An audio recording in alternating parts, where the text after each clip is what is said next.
Dadating talaga tayo sa punto ng buhay na parang gusto na lang nating ihinto muna ang oras at magpahinga. Pero wala tayong ibang pagpipilian kundi ang magpatuloy na lumaban. Walang mangyayari kapag hihinto. Di uusad kapag susuko. Kaya sa nakakapagod na pahina ng buhay, minsan ang kailangan mo lang ay kaunting tulak, kaunting hakbang, at konting ngiti. Dahil sa kabila ng lahat, alam mong may hangganan din ang lahat. Pero di talaga maiiwasan na gusto mo nalang sumuko. Dahil nga kahit na anong pilit mong bumangon, sa kay tagal na panahon, di mo pa rin alam kung saan ka paroroon. Ilang mga kasabihan ang naubos, kasabay naman nito ang iyong pagkaubos. Ilang kabanata ng napagdaanan, hanggang ngayon, parang wala pa ring papupuntahan.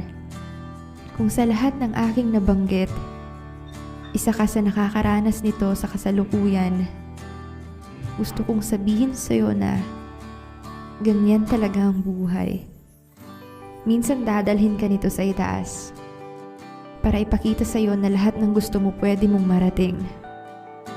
At minsan, dadalhin ka nito sa ibaba para ituro sa'yo na pwede ka maging masaya kahit na di mo pa naaabot ang mga gusto mo sa buhay.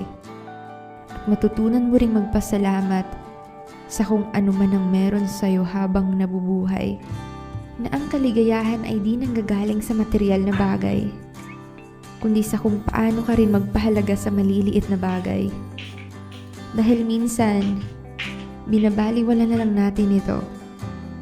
Dahil nakasanayan na meron tayo nito. Ang sikat ng araw, ang malamig na simoy ng hangin, ang paghinga, ay isa lamang sa halimbawa na nakakaligtaan nating pahalagahan at pasalamatan. Dahil aminin natin, mas napagtutuunan natin ng pansin ang mga bagay na gusto nating abutin at nakakalimutan natin ang mga bagay na meron na sa atin. Kaya siguro tayo mabilis mapagod dahil lagi na lang tayo nakatingin sa hinaharap at nangangarap ng nangangarap at nauubos ng nauubos.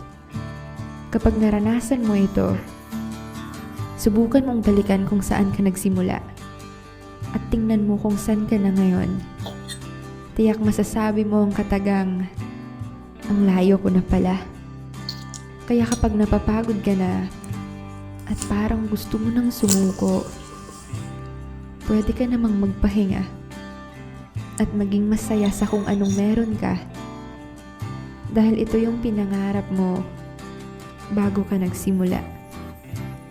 At gusto kong ipaalala sa'yo na malayo pa, pero malayo na. Kaya mo yan.